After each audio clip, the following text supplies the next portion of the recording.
بچوں، آج کی کہانی ہے ننھی پری۔ ہانیہ بہت ہی پیاری اور اچھی بچی تھی، مگر شرارتیں بہت کرتی تھی۔ نازیہ دن بھر اس کا خیال رکھتی، اس کے پیچھے پیچھے رہتی کہ کہیں کوئی نقصان نہ پہنچا لے خود کو۔ ہانیہ، ہانیہ، اپنے کھلونے سمیٹ کر رکھ دو، کہاں گھوم رہی ہو؟ ہانیہ، یہ کیا کیا؟ سارا پانی گرا دیا۔ ہانیہ، اب یہ کیا کیا؟ سالن میں ہاتھ کیوں ڈالا؟ ہانیہ، تم تو سو رہی تھی، باہر کب گئی؟ ہانیہ، اب اگر موبائل کو ہاتھ لگایا تو میں ناراض ہو جاؤں گی۔ ہانیہ، ہانیہ اور بس ہانیہ۔ پورے گھر میں نازیہ اپنی 3 سالہ پیاری سی بیٹی کی شرارتیں اور اس کی پھیلائی چیزوں کو سمیٹتی رہتی۔ ہانیہ بہت ہی پیاری اور اچھی بچی تھی، مگر شرارتیں بہت کرتی تھی۔ نازیہ دن بھر اس کا خیال رکھتی، اس کے پیچھے پیچھے رہتی کہ کہیں کوئی نقصان نہ پہنچا لے خود کو۔ اب بھی نازیہ گھر کی صفائی کر کے چائے کا کپ ہاتھ میں لے کر بیٹھی ہی تھی کہ صحن میں کچھ گرانے کی آواز آئی۔ نازیہ دوڑ کر صحن میں گئی۔ ہانیہ میڈم نے وائپر اٹھایا ہوا تھا اور ساتھ ہی بالٹی سے پانی نکال نکال کر صحن میں پھیلا رہی تھی۔ نازیہ نے جھٹ سے ہانیہ کو گود میں اٹھا لیا اور پیار سے کہا، دادی اماں، میں نے صفائی کر لی ہے، اب آپ کس خوشی میں بارش کر رہی ہیں؟ ایسے ہی ایک دن نازیہ مٹر پلاؤ دسترخوان پر رکھ کر سلاد اور رائتا لینے باورچی خانے تک گئی تھی۔ واپس آ کر دیکھا تو ہانیہ میڈم نے پلاؤ میں گلاس بھر کر پانی ڈالا ہوا تھا، جیسے کھچڑی بنائی ہو۔ نازیہ نے گہری سانس لی اور غصہ ہضم کر گئی۔ ایک دن تو حد ہو گئی، ہانیہ میڈم نے باتھ روم میں خود کو بند کر لیا۔ کچھ دیر تو ٹھیک رہا، مگر جب اماں کی یاد آئی تو ہانیہ نے رونا شروع کر دیا۔ اب نازیہ باتھ روم کے باہر کھڑی رو رہی تھی اور ہانیہ اندر۔ تھوڑی دیر بعد ہانیہ کے بابا اسد بھی آ گئے۔ اسد نے ہانیہ کو باتوں میں لگایا اور کہا، جیسا بابا کریں آپ بھی ویسا ہی کریں۔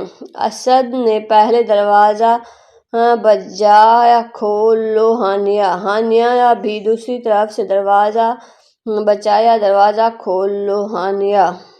اسد خوش ہو گیا، کام بن گیا۔ اسد نے پھر کہا، میں کنڈی کھولتا ہوں۔ ہانیہ نے بھی یہی الفاظ دہرائے۔ اسد نے کنڈی کو آگے پیچھے کیا اور کہا، میں نے کنڈی کھول دی۔ ہانیہ نے جب یہی عمل دہرایا تو واقعی کنڈی کھل گئی۔ یوں نازیہ کی جان میں جان آئی۔ ہانیہ کی شرارتیں خاندان بھر میں مشہور تھیں۔ ان کی شرارتوں کی وجہ سے ہانیہ جب سب کی لاڈلی تھی۔ آج ہانیہ کی چھوٹی پھوپھو کی رخصتی تھی۔ گھر میں شادی کا ماحول تھا، سب تیاریوں میں مصروف تھے۔ ہانیہ گلابی فراق پہنا ہوا تھا، نازیہ بھی خوب تیاری کی ہوئی تھی۔ اب وہ ہانیہ کو مہمانوں کے سپرد کر کے خود ذرا میک اپ کرنے چلی گئیں۔ ہانیہ بھی مزے سے اپنے ماموں اور چاچو کے ساتھ گھوم رہی تھی۔ بارات بھی آ گئی تھی۔ مہمانوں کا استقبال نازیہ نے خوب دل سے کیا۔ اب نکاح شروع ہوا تو نازیہ کو یاد آیا کہ ہانیہ کو بھی لے آؤں، کب سے میں نے دیکھا بھی نہیں۔ نازیہ نے دوپٹہ سر پر لیا اور اسد کو آواز دی، ہانیہ کو مجھے دے دیں، وہ کب سے باہر ہے۔ اسد نے چاروں طرف نگاہ دوڑائی، مگر ہانیہ تو کہیں بھی نہیں تھی۔ اسد نے کہا، دیکھو اندر ہی ہوگی۔ نازیہ نے کہا، نہیں، وہ اپنے چاچو کے پاس تھی، آپ پوچھیں، ان کے پاس ہوگی۔ اسد نے نازیہ کو اندر جانے کا کہا اور خود ہانیہ کو تلاش کرنے لگا، مگر دیر بعد نکاح بھی ہو گیا۔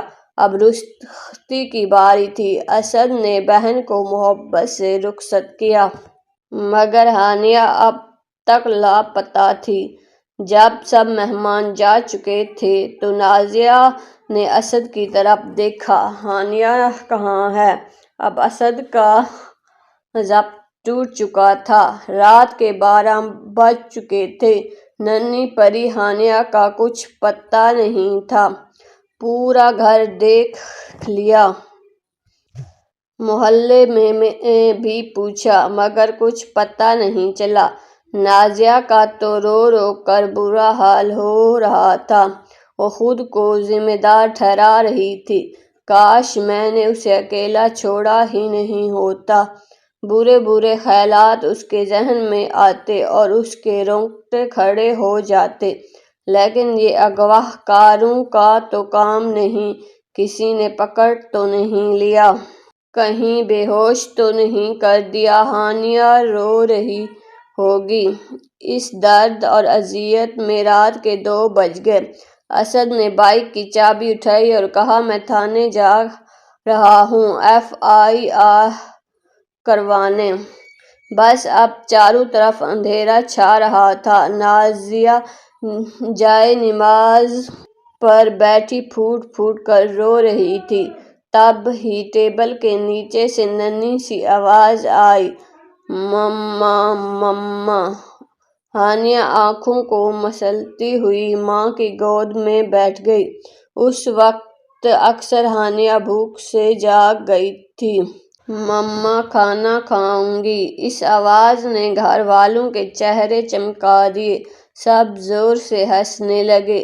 اسد نے ہانیہ کو گود میں اٹھا لیا، میڈم آپ کی آج کی شرارت نے تو ہماری جان ہی نکال دی تھی، کوئی ٹیبل کے نیچے بھی سوتا ہے کیا؟